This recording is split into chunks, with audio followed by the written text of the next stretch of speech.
Welcome to episode 253 of FBI Retired Case File Review with Jerry Williams. I'm a retired agent on a mission to show you who the FBI is and what the FBI does through my books, my blog, and my podcast case reviews with former colleagues. Today, we get to speak to retired agent Charles Stuber, who served in the FBI for 28 years. Chuck's first assignment was to the Denver office, where he worked white-collar crime, violent crime, fugitives, and was a member of SWAT. After a transfer to the Washington Field Office, WFO, he was assigned to the U.S. House of Representatives Bank Task Force, investigating members of Congress for misusing their accounts at the House Bank. Chuck received the Attorney General's Distinguished Service Award for his work. Next, Chuck received a specialty transfer to the Charlotte Field Office, Raleigh Resident Agency, to start a public corruptions program. In this episode, Chuck reviews his investigation of North Carolina Speaker of the House, Jim Black. At the time, Black was serving his 11th term in the House of Representatives and was the most powerful politician in the state. During his time in the Raleigh Resident Agency, Chuck investigated and prosecuted numerous public officials, including a U.S. congressman, a district court judge, North Carolina Governor Mike Easley, and former U.S. Senator and presidential candidate John Edwards. Upon retiring from the FBI, Chuck took a position as the chief investigator for the North Carolina State of Elections. Currently, Chuck is a partner with SRS Consulting Services, LLC, consulting on white-collar crime and corruption cases, forensic accounting matters, and other types of investigations. He also teaches at Wake Technical Community College in both the criminal justice and accounting programs. This is a thought-provoking case review with a non-political discussion about politicians. Remember, this is your safe place. Now, before we get to the interview, I want to thank you for your kind comments and emails about the passing of my dog, Canyon. We miss him dearly, but we've gotten a new puppy, Bruno, a 9-week-old shepherd mix. I'll post some photos of him on social media and in my March Reader Team email, which you'll get next week. I also want to remind you to send in your questions for the FBI recruiting and training update episode I'll be recording in March with our favorite FBI applicant coordinator, Special Agent Serena Coughlin of the Philadelphia Division. While I'm asking you to send in things, I haven't gotten any new Little Jerry FBI images lately. Remember, if you send one in to me, I'll send you some podcast stickers.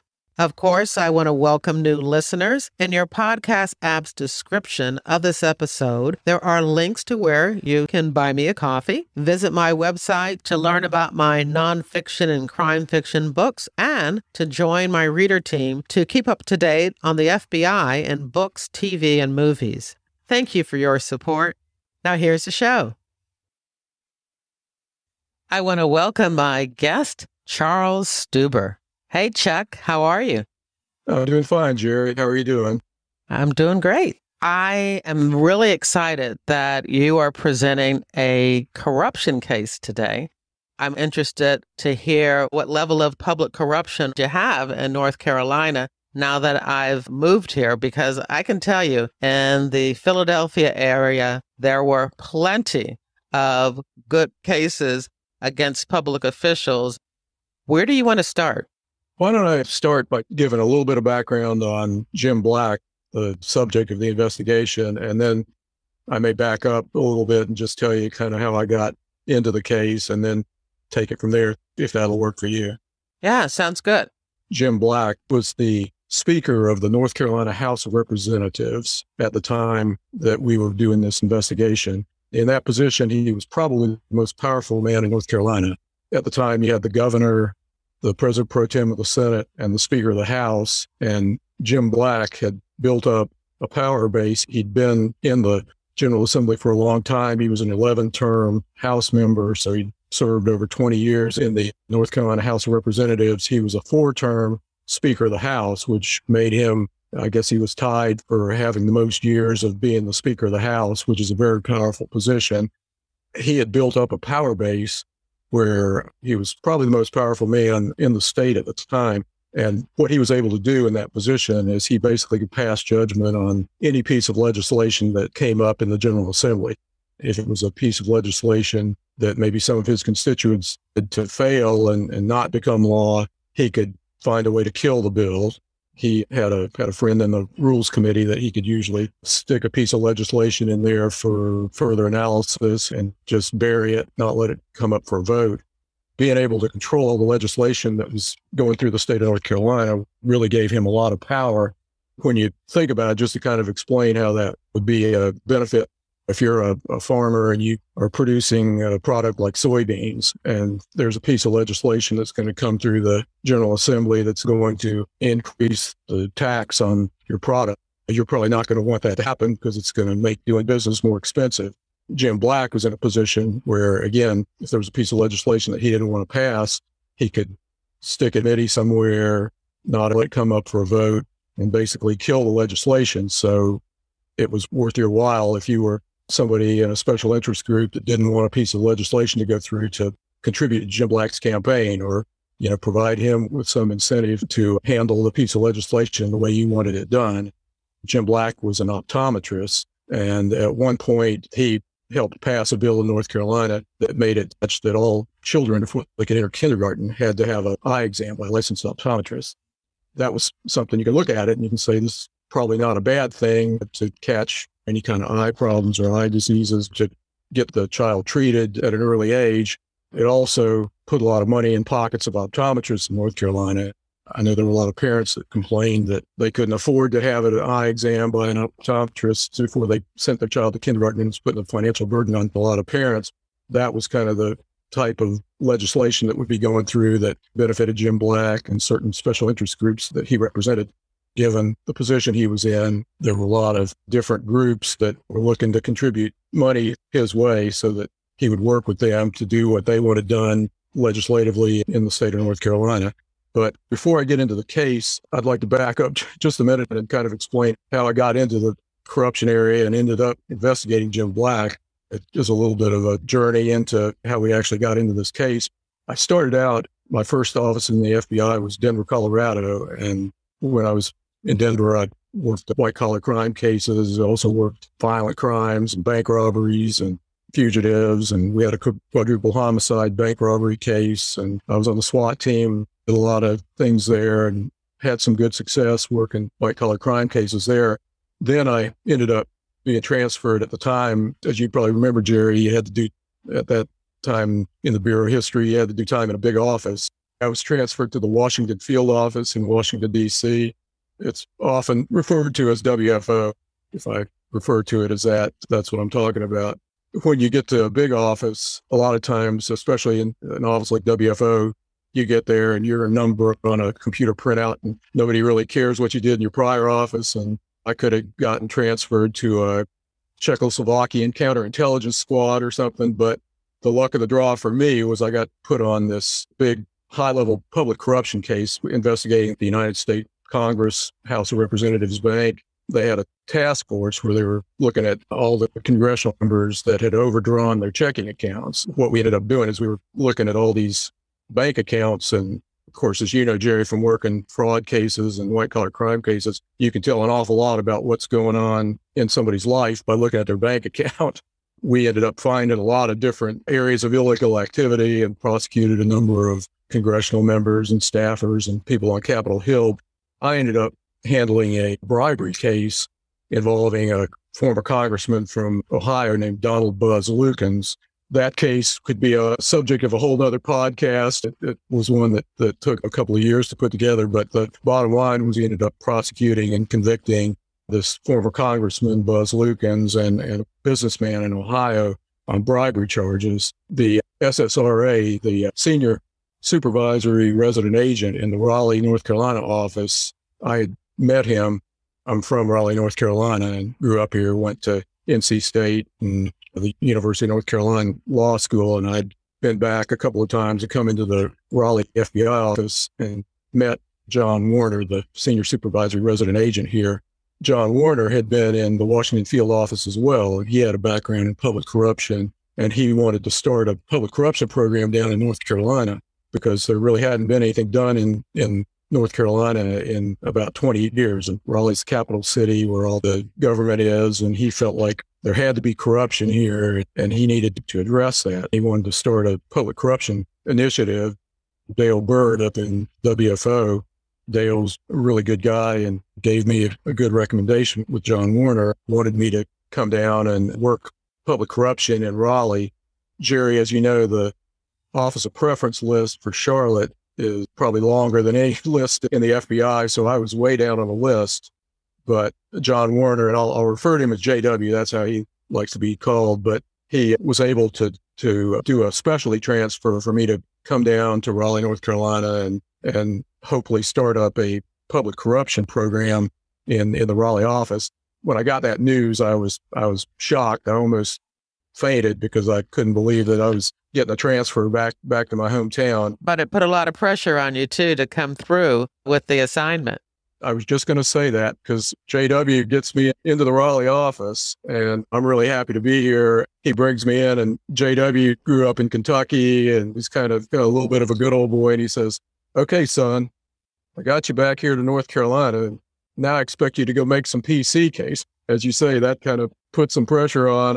I realized it wasn't going to be a vacation or anything in Raleigh, and JW wanted some results. I had to go start looking for some public corruption cases because, again, there wasn't much going on. There really hadn't been a significant public corruption case there in about 20 years. It was kind of like a barren landscape, like trekking into the Sahara Desert. Where do I start to find public corruption?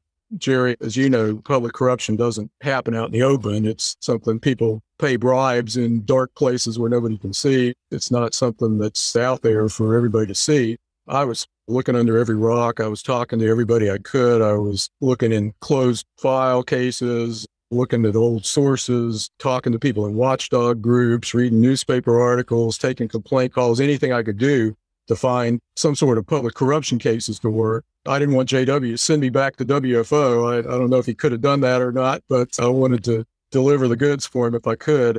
One day, a couple of alcohol law enforcement agents contacted us. The Alcohol Law Enforcement Agency goes by ALE, and they handle a number of different violations in North Carolina. And one of the things they were looking at was video poker. And when I heard that, I kind of thought video poker sounds like nickel and dime stuff. Really didn't have much knowledge about it at all. They explained to me it was about a $700 million to $1 billion industry in the state of North Carolina. They brought up that they'd been trying, I guess, to get video poker banned in the General Assembly, but the Speaker of the House, Jim Black, was receiving a lot of campaign contributions from people in the video poker industry, and that he was making sure that the video poker legislation never came up for a vote. Obviously, the video poker operators and suppliers, they were contributing to Jim Black to do everything they could to keep video poker legal so they could keep making their millions of dollars that they were making running video poker. They were doing it illegally. The way that the law was written, that you were not allowed to make cash payouts. So you could give up to $10 in winnings in the form of groceries or gasoline or something like that. The ones that were making all the money, they'd have the video poker machines back in some kind of back room. These places where the video poker machines were, they were paying big jackpots, thousands of dollars. The money was kind of rolling in hand over foot. They didn't want the video poker industry to be banned in North Carolina, so they couldn't continue to operate their video poker machines.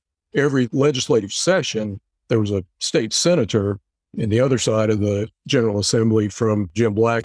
Jim Black was in the House, and there was a senator named Charlie Albertson who would introduce a bill every year to try to ban video poker, and it would fly through the Senate. It'd get passed like 56-4 or something. It was always passed in the Senate, and it'd come over to the House. And there was a lot of sentiment to ban video poker in North Carolina. You had religious groups that wanted video poker banned, and you also had the sheriffs in North Carolina were tasked with enforcing video poker. And again, they made it so hard to enforce because of this $10 limit for merchandise versus cash payouts. And it was just really confusing law for the deputies to try to enforce. There was one point where all 100 sheriffs, North Carolina has 100 counties, and there were 100 sheriffs in North Carolina, and they all came to Raleigh and basically marched on the legislature and requested that the House of Representatives pass a law to ban video poker. Jim Black ignored them, and he would generally take the legislation that came over from the Senate, put it in the House committee, and never even allow it to be voted on. They felt like they had the votes to pass it, but he wouldn't allow the legislation to come onto the floor of the General Assembly. We started to suspect that there was something going on. Obviously, we could see campaign contributions coming in from the video poker industry to Jim Black. We knew that was probably a big factor in his continually killing the video poker legislation and allowing video poker to continue to flourish in North Carolina. What we ended up doing is we decided that working with the alcohol law enforcement agents, we would start to target some of the video poker operators because, again, they were operating illegally, the ones that were making all the money. We started up an undercover operation. We codenamed it Double Black Diamond. Since it was video poker, we were looking for something like Joker's Wild or Deuce's Wild or something like that. And all these names were taken, and you can't use a name that has already been used. I love to snow ski, and a Double Black Diamond is a really treacherous, challenging run on the ski resort. So it's the one that's like straight down with mobile fields. Since we couldn't find a name that fit from the gambling perspective, we decided to use that name, thinking that it kind of sounded like a gambling name for people that weren't skiers. But I think Jim Black thought it was his name in the title, Black, and thought that we were targeting him. But that wasn't actually the case at that point, or that the name referred to him. We thought what we would do is, if we could make some cases against some of these video poker operators and suppliers and people in that industry, that we could get them to cooperate against Jim Black if they were making bribe payments or anything, had any kind of illegal relationship with him. We ended up running this undercover operation. It went on for quite a while. To culminate the case, we had a big operation where we executed, I think, 20-something search warrants at once. We ended up seizing about $10 million in cash. We seized a bunch of vehicles and guns, and we seized probably 800 or so video poker machines. We had the whole basement of the federal building. It looked like a little mini Las Vegas with all these poker machines wall to wall. Another agent worked with me, Chris Ware in Raleigh, a really outstanding agent. The two of us worked together on that undercover operation. We ended up prosecuting a whole bunch of people involved in the video poker industry under the federal illegal gambling statute, making a bunch of cases, seizing a bunch of property and cash and poker machines. It was very successful from that standpoint. One of our video poker operators turned out to be the former Secretary of Transportation, a guy named Garland Garrett, who was at the time a senior advisor to the governor. We ended up making a case on a public official for illegal gambling. That was something that we didn't necessarily expect, but it kind of fell into our laps. As this relates to Jim Black, we talked to a bunch of these individuals in the video poker industry, and a lot of them admitted to making campaign contributions to Jim Black, but we didn't really get anything where there was a quid pro quo of money going to Black in return for the legislation. We weren't really successful in getting the kind of cooperation from these video poker operators that would enable us to prosecute and convict Jim Black. So we had to kind of go back to the drawing board. Jerry, let me tell you, when we were working this case, I don't know how many times people told us, you will never touch Jim Black. You'll never get Jim Black. He's untouchable. He's too powerful. People were afraid of him. Nobody wanted to cooperate with us because they were all scared to death of losing their job or having Jim Black come after them somehow. We were basically being told, you're wasting your time even looking at this guy because he's untouchable. As the case progressed, we're trying to figure out how do we attack this thing, since our video poker undercover operation, which was, again, very successful from the standpoint of prosecutions, convictions, seizures, all that, but it didn't result in taking us up to the next level in the public corruption area. In about, I think it was the 2002 election cycle, Jim Black is a Democrat, and Democrats have basically controlled the legislature in North Carolina for most of the last 100 years. But in this particular election, the Republicans won a 61 to 59 seat majority in the House of Representatives, and there's 120 House members. The Republicans won 61 of the seats. So Jim Black, being a Democrat, he was about to lose his position. The Speaker of the House is obviously from the party that controls the House of Representatives, that has the most House members. Jim Black was about to lose his position, this really powerful position as the Speaker of the House. And there was a man named Leo Daughtry, a Republican, who's probably going to be the Speaker. So we're thinking, even if we haven't been able to make a case against Jim Black, at least he's not going to be the Speaker anymore. Well, lo and behold, all of a sudden, out of the blue, a Republican House of Representatives member named Michael Decker announces that he's switching parties. He was a Republican, he's going to become a Democrat. And he's going to support Jim Black to be the Speaker of the House. So all of a sudden, instead of a 61-59 majority for the Republicans, you've got a 60-60 split. Michael Decker was about a 10-term congressional member for the House of Representatives, a longtime Republican. For him to switch parties was off the charts as far as being bizarre. Why would he do this? Very suspicious. What is he getting out of this? Exactly. Basically, he's committing political suicide because he's switching parties. What ended up happening was Jim Black ended up finding a Republican named Richard Morgan, a Republican House member, who wanted to be Speaker of the House, and they negotiated a co-speakership where Jim Black and Richard Morgan were co-speakers of the House for a 2-year period until the Democrats reclaimed the House again, and then Jim Black became the Speaker all by himself again. For this 2-year period, you had Jim Black and Richard Morgan were co-speakers, but Jim Black basically had all the power because Morgan, when he negotiated this deal with Jim Black to be a co-speaker, he basically alienated a bunch of people in the Republican Party. He only had about 5 people in the Republican Party in the House that liked him. Obviously, the Democrats didn't trust him. So again, Jim Black was basically the man in charge, as he had been. And Richard Morgan, I guess, had kind of a ceremonial position. I suppose Jim Black let him strike the gavel a few times and cut some ribbons and do a few things like that. But Jim Black wielded all the power. We were looking at Michael Decker, a man that I worked with, a Internal Revenue Service Criminal Investigation Division agent, Tim Riley, and myself. We worked a lot of cases together, and we started looking at Michael Decker. What would make this guy switch parties, go from being a Republican to a Democrat? He'd been a teacher, and he'd become a member of the House of Representatives. He'd served there for about 10 terms. One of the things in North Carolina, Jerry, if you study the legislature, this is something that's interesting to me because it kind of cuts a couple of different ways. We only pay our General Assembly members like $15,000 a year. These men and women that serve in the General Assembly, they put in hours and hours and hours. Sometimes they're there in the middle of the night for votes. They're having to deal with constituents, and it's really a very time-consuming job. So it's not a full-time job for them. Right. You basically have to have a business or something where you're generating some other income. We've seen other cases where people have gotten in trouble for spending their campaign funds on themselves because they couldn't afford to, they didn't have another job, and it's hard to live on $15,000. Of course, you kind of joke that maybe they get money from other sources. Michael Decker was, quite frankly, he was having some pretty significant financial problems.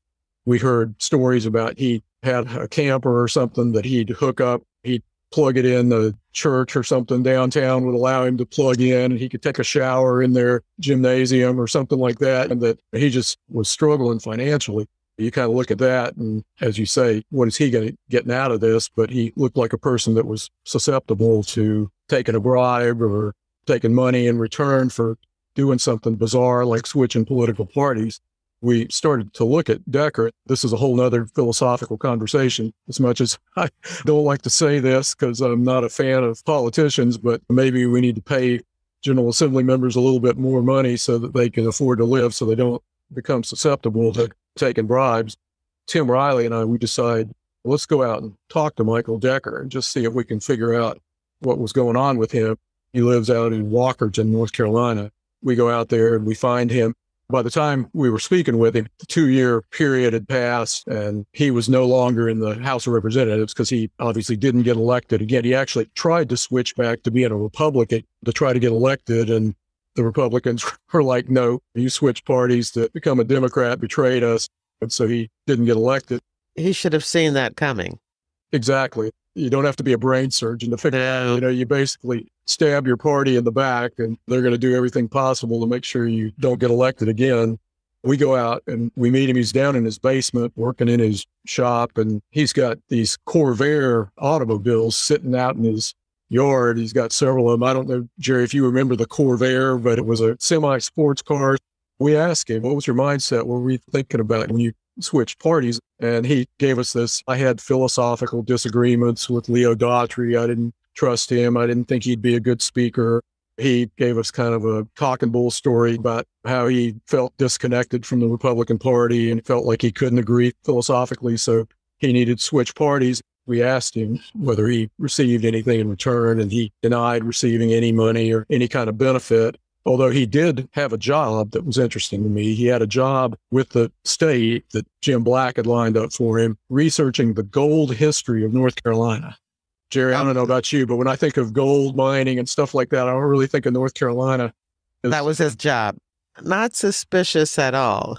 No, not at all. Of course, that's part of our investigation. We're trying to do research. Have you written any reports? We issued him a subpoena to provide us with his research and that kind of thing. He insisted that it was a real important topic, but obviously he wasn't doing a whole lot there. He basically blew us off and wouldn't confess to anything. So we continue on, and I can't tell you the number of times we'd go to try to talk to somebody at the legislature. They'd basically tell us, you'll never touch Jim Black. This guy is too powerful. You'll never come close to him. You're wasting your time. People were so afraid of him, wouldn't cooperate at all with our investigation. I think they were figuring that Jim Black was going to be the one that prevailed in all this, and they wanted to be on the right side of things so they didn't lose their job. Kind of an interesting side story. As we're doing this, at one point I get contacted by a woman down in Florida who tells me that she is Jim Black's ex-daughter-in-law. She was married to Jim Black's son, and Jim Black's son was in the pest control business. This story just illustrates kind of what Jim Black was capable of.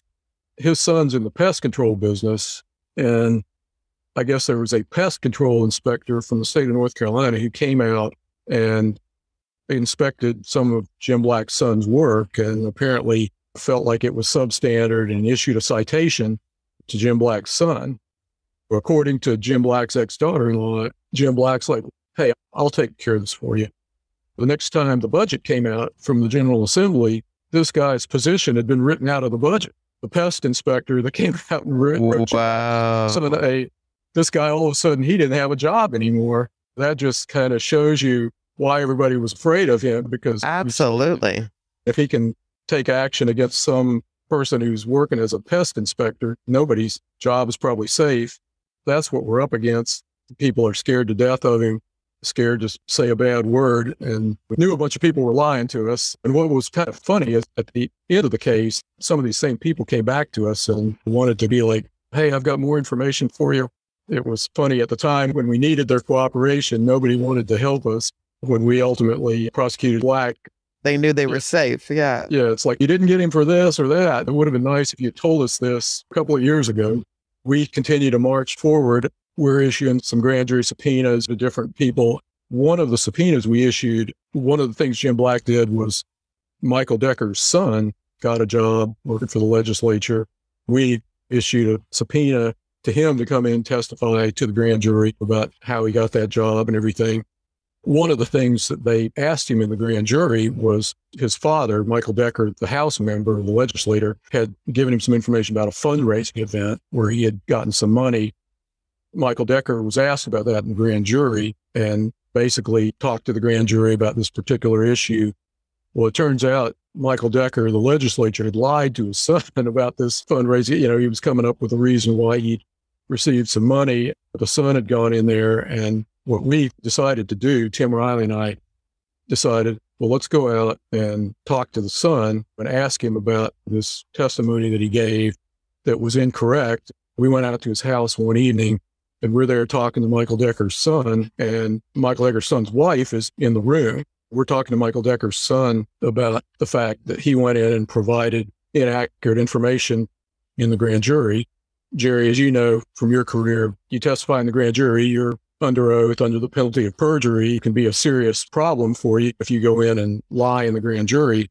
In this particular case, since he'd been given the information by somebody else, it wasn't something where he probably would have been prosecuted. I guess made him at least believe that he could be in some sort of trouble for this.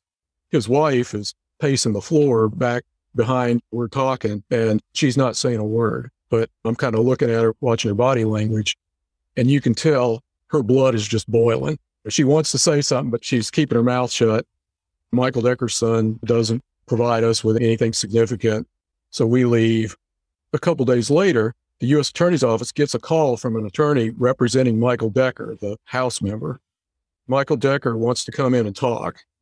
I'm guessing that this guy's wife, as soon as we left, she probably got on the phone to her father-in-law and said, "You're not going to put your son in harm's way here. You need to do something to make this right." We ended up with Michael Decker coming in to talk with us. He comes in, we interview him, and he basically confesses to us that the reason he switched parties and became a Democrat and supported Jim Black to keep him in the speaker chair was that Jim Black had paid him $50,000.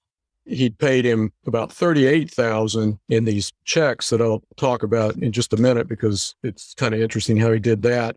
He also paid him $12,000 in cash, and Decker admitted to us, in his opinion, this was a bribe that Jim Black paid to him to get him to switch parties and become a Democrat, support him to be in the Speaker of the House. Did he tell you whose initial idea it was for him to switch? Was that something that Black approached him to do? I think Black probably recognized when he's reaching out to somebody on the other side. As I said, Michael Decker didn't have two nickels to rub together. He's disgruntled in his party. He's obviously having financial problems. I think Jim Black realized that he was going to be somebody who would be receptive, maybe to being offered something in return for switching parties. And Jerry, I think I sent you a picture of Jim Black in an IHOP apron.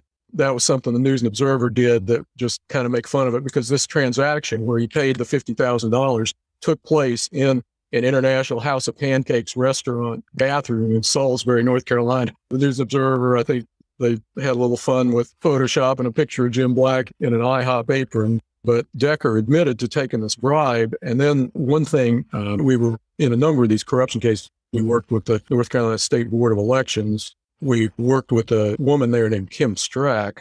Jerry, as I think you probably know, Tim Riley, Kim Strack, and I now work together. We've got a consulting firm that we do, but we work a lot of these public corruption cases together. When she was with the State Board of Elections and Tim was with the IRS CID, we became good friends as we were working these cases together. But almost all these cases had an election angle or a campaign finance angle. And obviously, Jim Black was getting a bunch of money from different special interest groups. Kim was looking at some of these checks that were coming in from optometrists. And she noticed that on these checks, the handwriting was all the same, except on the payee line. The payee line would be different handwriting, so if the check was going to John Smith, who was a member of the General Assembly, because Jim Black would use these checks to help other people that he maybe needed their support on something. Kim noticed that the handwriting was different, and she suspected that these optometrists were giving these checks to Jim Black with the payee line blank, that Jim Black was having them give him checks for like $4,000, but there wouldn't be a payee on there. He could give that check to whoever he wanted to. If he needed a vote on a piece of legislation, he could make a contribution to the campaign of another House member that he needed some help from and use these checks to his advantage. We were working with Kim and the Board of Elections. There were dozens of these optometrists that were giving him these checks. And Jim Black himself, as I told you, was an optometrist and had obviously done some things to help the industry with that bill for the children having to get an eye exam before they could go to kindergarten and that kind of thing. We got together with the Board of Elections, and we were also working with the North Carolina State Bureau of Investigation on this. We went out and we did a bunch of simultaneous interviews of all these optometrists.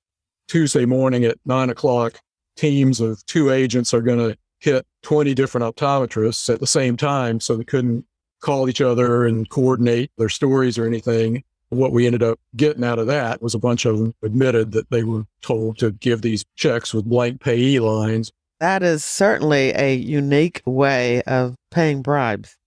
Right. And North Carolina's campaign finance laws have tightened up. But at the time, members could use money out of the campaign. The rules were a lot looser. If somebody retired from the legislature, we saw this happen where somebody would retire and they'd have like $500,000 in their campaign account. They could keep the money. And they put a law in, I think in about 2006, that stopped that. But at that time, if you had a bunch of money in your campaign fund and you retired and you had a couple $100,000, you could walk away with a couple $100,000. And even though it was supposed to be for campaign purposes, given campaign contributions obviously could be very beneficial to the recipients.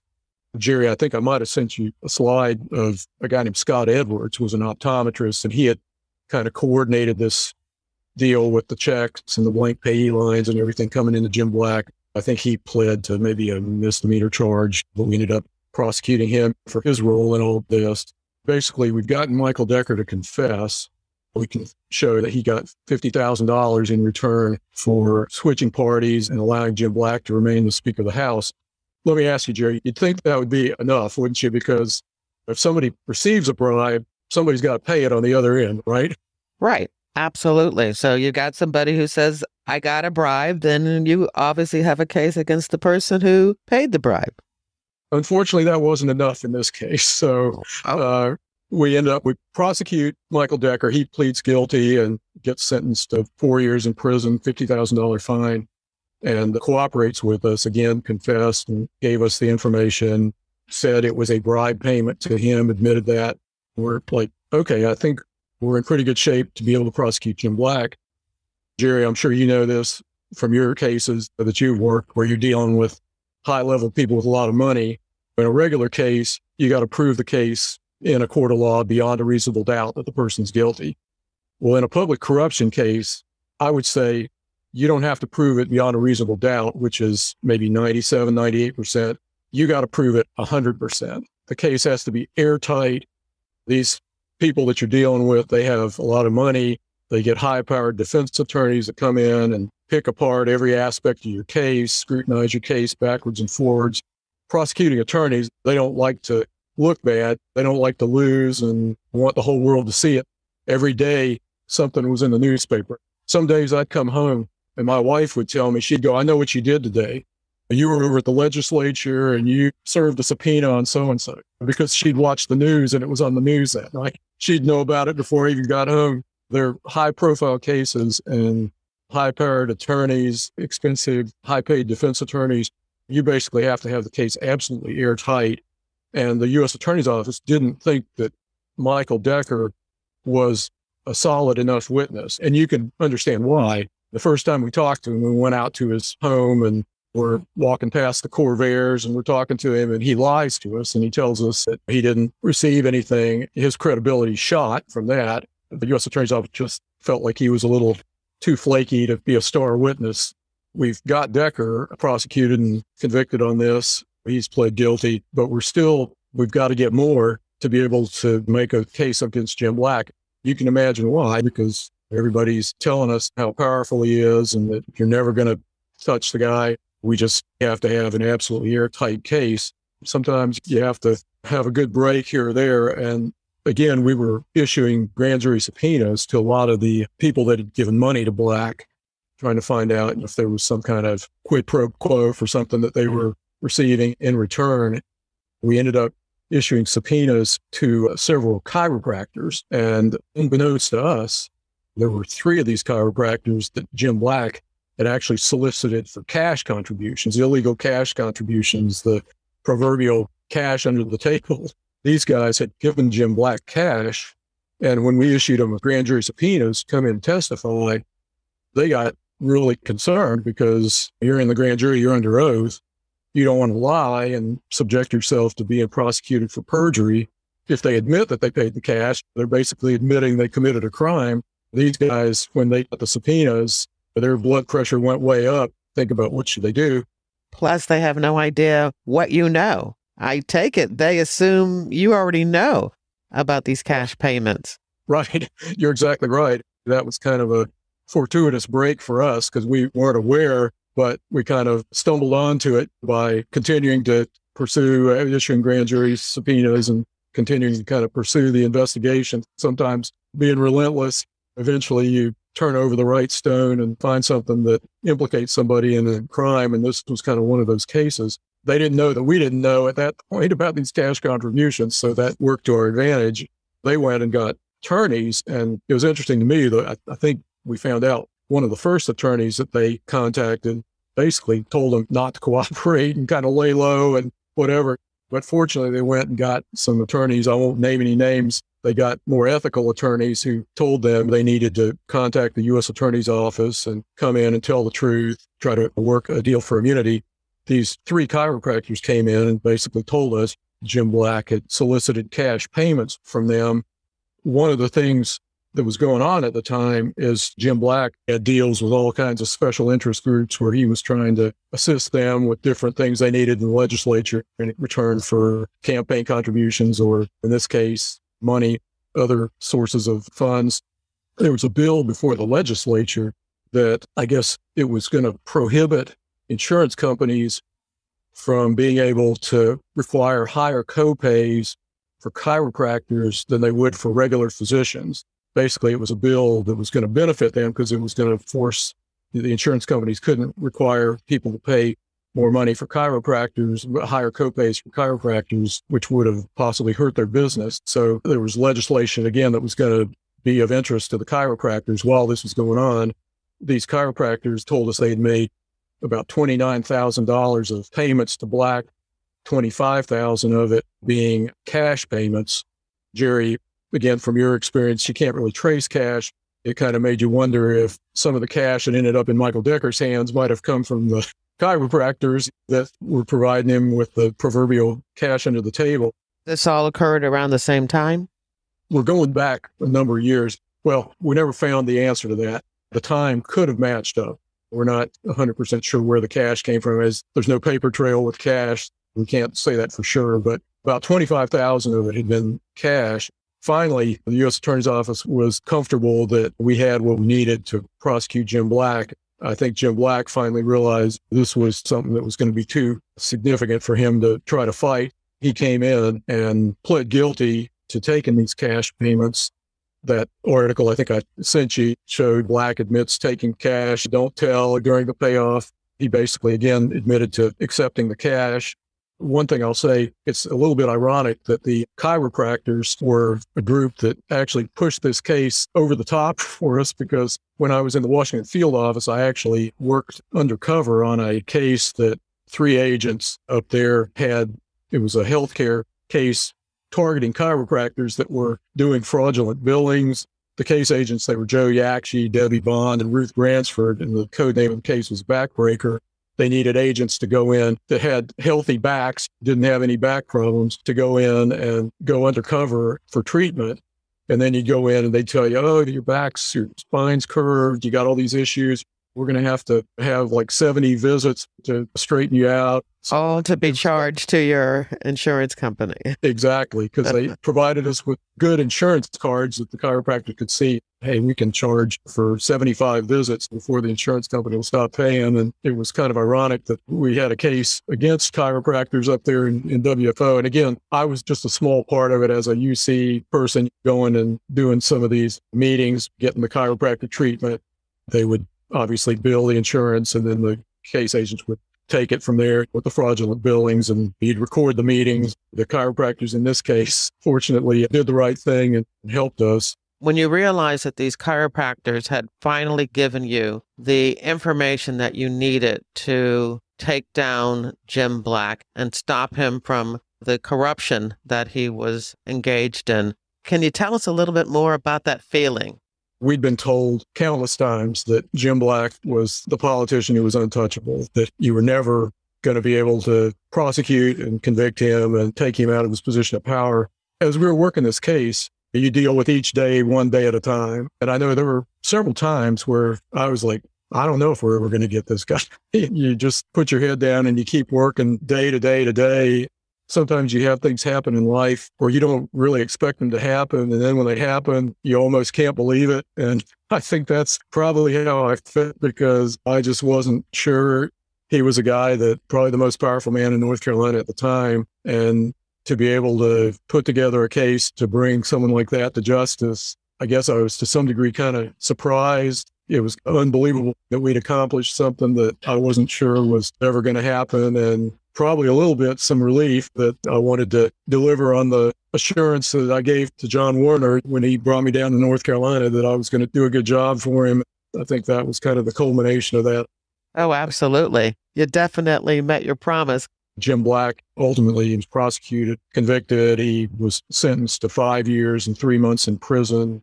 Jerry, you probably saw this too. A lot of times people ask, why don't they get more significant sentences? But I don't know if you found this to be the case in your white collar work, but the white collar crimes just don't get sentences. If you go in and you rob a bank and you point a gun at somebody, you might get 20 years and you might get $1,000 out of the cash register. In a white collar case, you might steal $1 million and you get 4 years or 3 years. That's very frustrating, especially when you think about the ethical harm that those sentencings do. When they show the public, you can get away with this. right. Thank goodness for the forfeiture laws and seizure laws where you can take away a lot of the ill-gotten gains if you can show that they were connected up to the illegal activity. You're exactly right. I know there's a lot of criminals that would do 3 years in prison to make $5 million, but if you can take that money away from them with forfeiture proceedings, then that really hits them where it hurts the most, I think, to some of them. Jim Black was sentenced to 5 years and 3 months in prison, ordered to pay a $50,000 fine. We also worked together with the State Bureau of Investigation on this case, and there were some state charges against him as well. You're telling us that he pled guilty, but it seems in a situation where you had this powerful person who obviously never thought that he was going to get caught, and probably in his mind never thought that he was doing anything wrong. Could you tell us a little bit more about him deciding to plea and not taking this to trial? He had a good attorney, Ken Bell, working with him. I think Ken Bell had been a former U.S. attorney himself. When people think of political corruption cases, they think of that guy with the bag of cash that he's handing it to somebody under the table. That was what we had in this case. Jim Black, he was supposed to come in and cooperate with us. He came in and we interviewed him a couple of times, and he really didn't provide us with very significant information. He tried to have his sentence reduced for giving us substantial assistance, and the U.S. Attorney's Office argued that he really didn't give us much. Most of it was just kind of background information and things that we knew. I do think to some degree, the line between right and wrong had become blurred. He would argue things. In Michael Decker's case, Michael Decker said the $50,000 he got was a bribe. Well, since $38,000 of it had come in the form of these contribution checks, Jim Black was trying to say, I was just helping out a new member of our party who'd switched parties. I was trying to give him some financial assistance for his campaigns and that sort of thing. He wasn't one of these people that came clean all the way. He had trouble admitting that some of the things that he did weren't appropriate. There was probably some disbelief on his part that he probably believed all the talk that he was untouchable. And when it finally came down to the point where he had to plead guilty because his back was against the wall and his attorney was probably telling him, you're not going to win this case, it was probably a hard pill for him to swallow. Having had as many trials as I've had, I'll take a plea any day. I know you probably feel the same way. Anytime you have to put it in front of 12 people and get all 12 of them to agree. Well, there's that saying in the Bureau, I'm not going to say it right, but when your case goes to trial, you have lost all control of your investigation. I would agree. Yeah, it's out of your hands. In my time in Raleigh, I worked cases. We had cases on Jim Black, the Speaker of the House. We had a case where easily the governor of North Carolina pled guilty to a felony charge. We had a case against John Edwards, a former senator and presidential candidate. We had many other public officials. Frank Balance, former congressman, was prosecuted and convicted on one of our cases. His son was a judge. Gary Balance was prosecuted and convicted as well. We had a lot of really significant public corruption cases. We kind of got some momentum going and really had a successful run with corruption. I would have to say this case with Jim Black was the most significant of them all because Jim Black was such a powerful figure, basically controlled all the legislation activity that happened in the General Assembly, and unfortunately was using his powerful position to his own advantage to line his own pockets rather than working for the citizens of North Carolina. Hopefully this case, basically getting him out of that position of power, I think really was a benefit for the citizens of North Carolina, made North Carolina a better place. I'm not a big fan of politicians, but I like to think that hopefully our government and our politicians are more honest today than they were back then. There's some legislation that's been passed since that time to try to require more stronger ethics in government and from our elected officials. Hopefully, as a result of this case, North Carolina is in a better position with a more honest government that's serving the citizens of North Carolina. I like to believe that. So you're trying to tell us that the FBI office and the Raleigh resident agency, which we should remind people that Raleigh is the capital of North Carolina. So you're telling me those agents are out of business? They have nothing to do?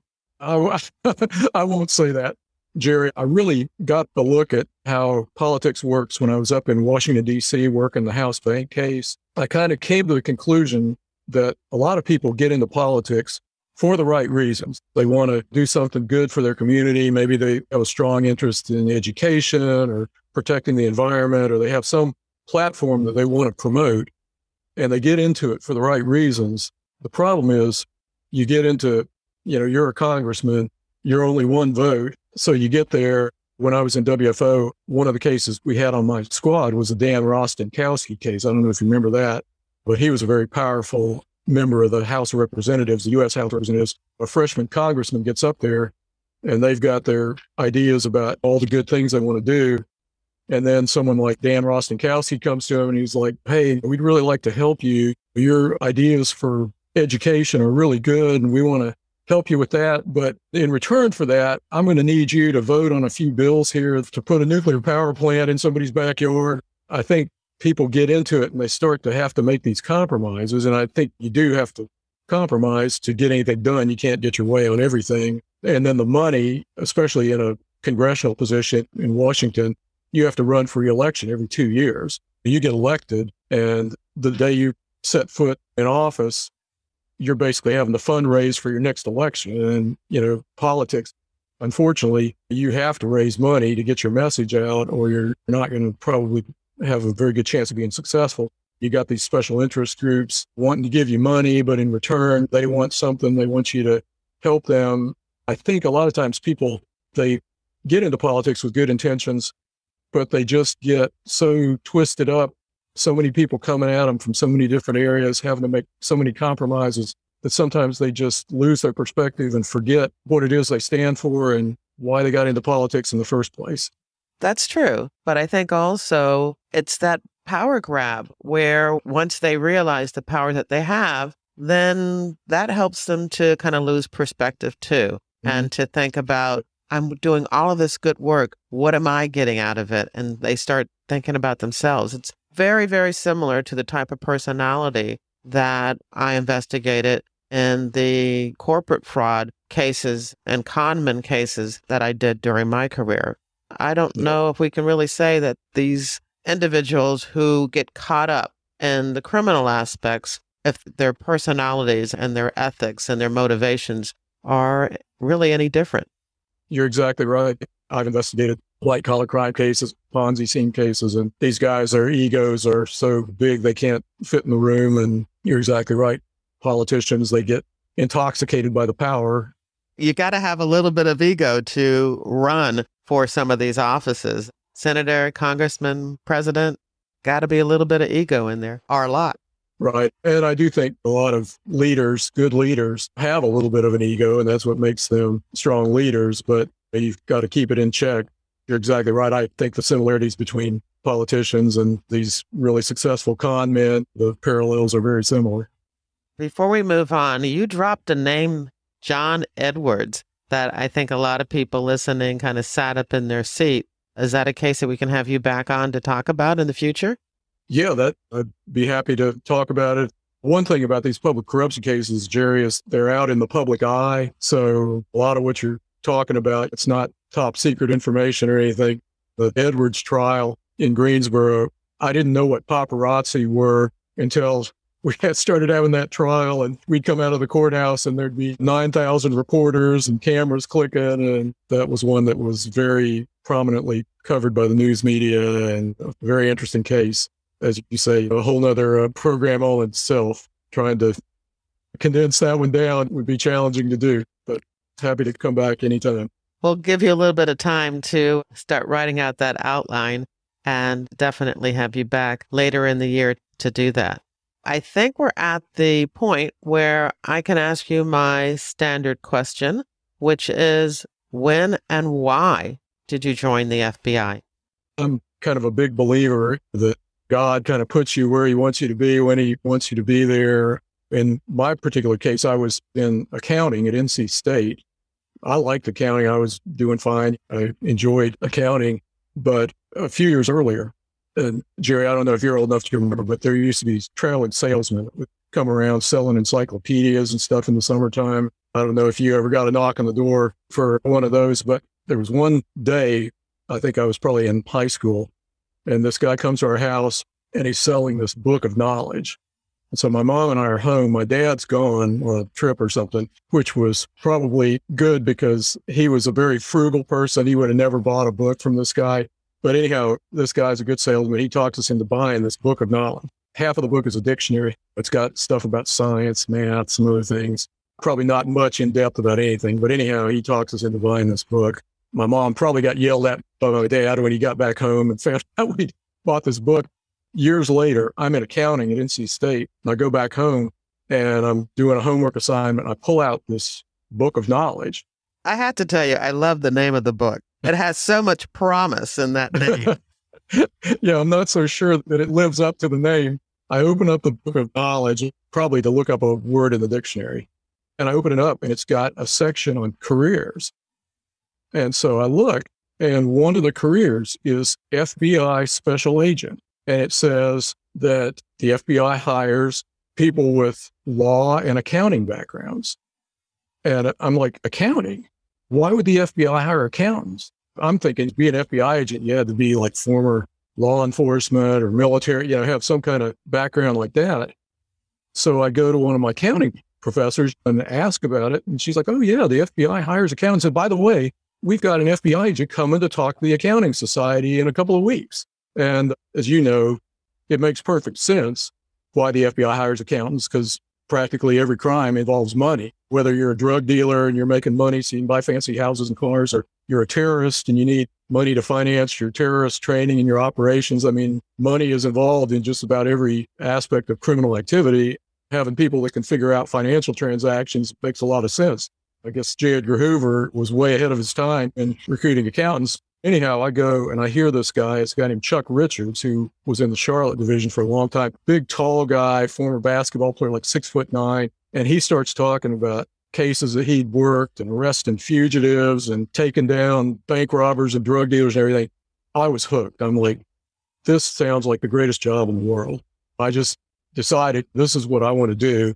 Chuck Richards suggested going to law school. He said that would give you even a better chance of getting in the FBI. I decided to go to law school, not because I wanted to be a lawyer, but because I wanted to be an FBI agent. You certainly did. That's it. Fortunately, it all worked out. And every time Chuck would come periodically and speak at the law school, I'd come every time. I was like the bad penny, I guess, that kept showing up.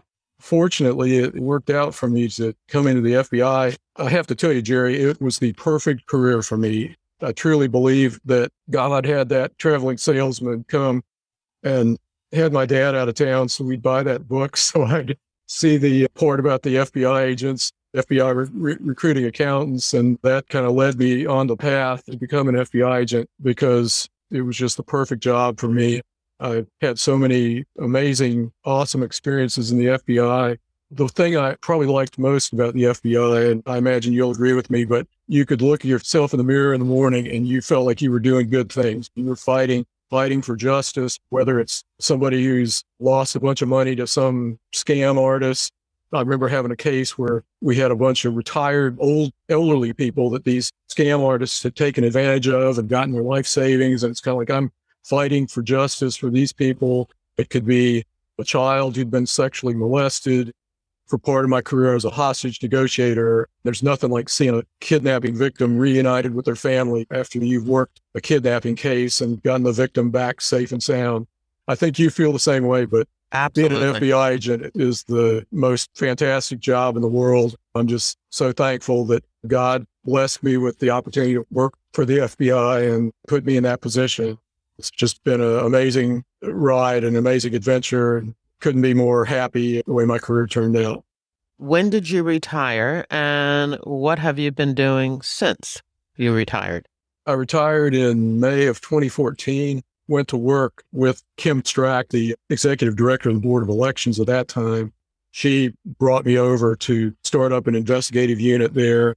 We worked a number of election cases, a few pretty significant cases there.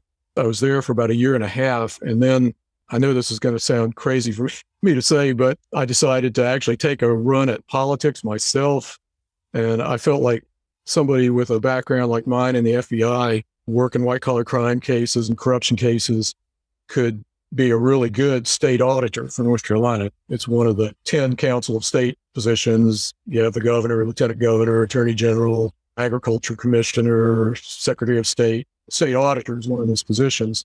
I have to say, when I saw that in your bio and on your website, I was surprised because somebody who had worked public corruption all of their career, it just seemed like there was that possibility that you would be turned off about the whole process and elections.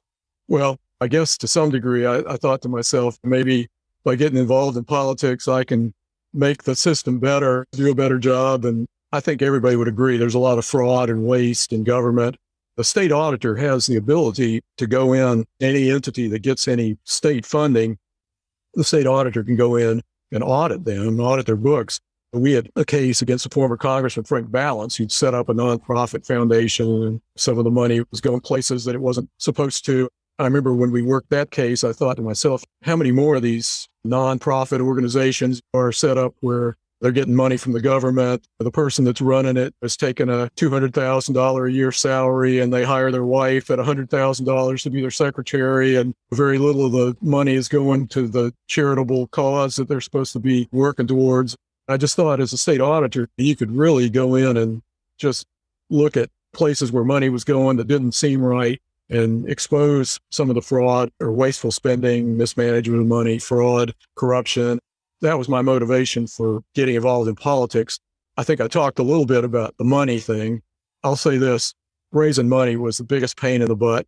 I don't think I ever want to go back into politics because we were in a statewide race. It wasn't like a congressional district where you've got a few square miles or whatever of territory you have to cover. I had to cover the whole state of North Carolina. So I was driving from Manteo to Murphy, from the coast to the mountains, going to events. Were you running against an incumbent? I was, yeah, a two-term incumbent, Beth Wood, who actually has turned out to be a good friend of mine after the fact. One thing that I said I was not going to do, I was not going to engage in a mudslinging negative campaign. And people told me, it's like, you've got to go negative. People even approached me and said, I've done opposition research. We can sell you this information about your opponent. If I can't do this in a positive way, I'm not going to go negative and sling mud at my opponent. I think Beth and I, we both respected each other as opponents, and our race was clean and honest and fair. As it turned out, she won the election by 6,000 votes out of 4.5 million. My dad tells me I got more votes than Hillary Clinton did in North Carolina. We got a lot of votes, but we came up just short of what we needed. I can only imagine the fear that ran through all of the political parties when they heard that you had thrown your name into the hat to be auditor. You have no idea what behind the scenes shenanigans were going on to make sure that Chuck Stuber, a retired FBI agent, was not going to win that election, because I can imagine there was hardly anybody operating in North Carolina's government that really, really wanted you, of all people, to win. I was told that you're going to have some enemies that you think are your friends, that people are going to smile at you and tell you, hey, we're behind you, but they really don't want you in that position. And so I think you're exactly right. There were probably some people that I thought were going to be supporters, and they probably wanted me to lose in the worst way. I think there was a lot of fear of having a former FBI agent being the state auditor and what you might uncover. What did you end up doing when that didn't happen? What are you doing now? I actually joined up with Tim Riley, the former IRS CID agent, and Kim Strack, the former executive director of the Board of Elections. We worked together on this Jim Black case, and we'd worked together on a number of other corruption cases, and we formed a group, SRS Consulting Services, LLC.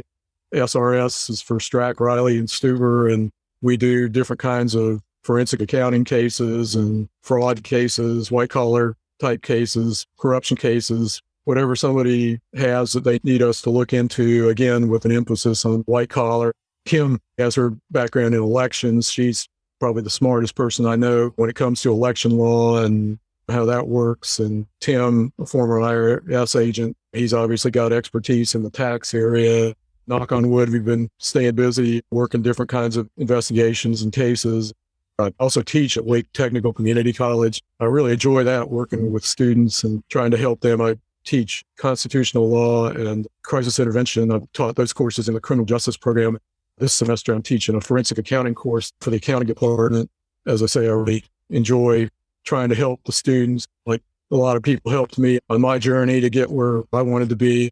If I've got a criminal justice student that wants to be a State Bureau of Investigation agent, I can call up one of my friends in the SBI and get them together so they can talk about what they need to do and if they like the position. Or if somebody wants to be a highway patrol trooper, I can call a friend of mine in the highway patrol and try to help get them connected up there. I really enjoy helping the students and trying to help them get to their dream job like I was able to do.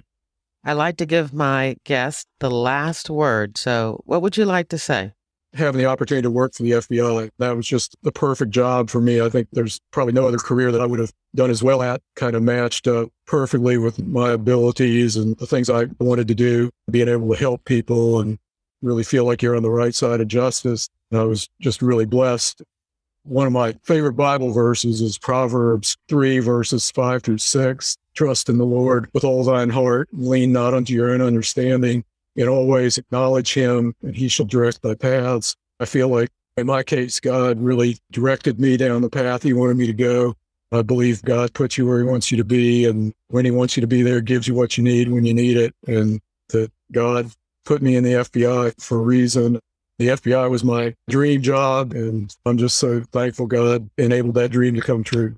Very grateful for my career in the FBI. It's a terrific organization, and I'm so thankful I was able to be a part of it for 28 years. And that's the end of the interview.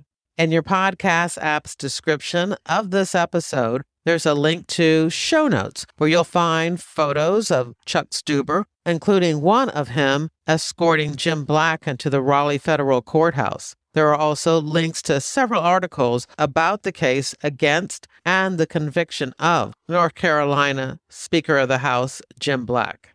I hope you enjoyed the interview and that you'll share it with your friends, family, and associates. You can show me just how much you liked the episode by buying me a coffee. There's a link in your podcast app's description of this episode, or you can go to my website and tap on the little coffee cup icon in the right-hand corner. Don't forget to follow FBI Retired Case File Review on your favorite podcast app. This podcast is all about true crime, but if you're also interested in crime fiction, once a month via my monthly email, I keep you up to date on the FBI and books, TV, and movies. When you join my reader team, you get access to my FBI reading resource, a colorful list of more than 70 books about the FBI, books written by FBI agents who have been guests on this podcast. Nonfiction, crime fiction, true crime, and memoirs. You'll also get my FBI reality checklist of 20 cliches about the FBI. I would love it if you also checked out the link for my books. My FBI for Armchair Detectives nonfiction series enables readers to discover who the FBI is and what the FBI does, debunking misconceptions about the FBI, found in books, TV, and movies.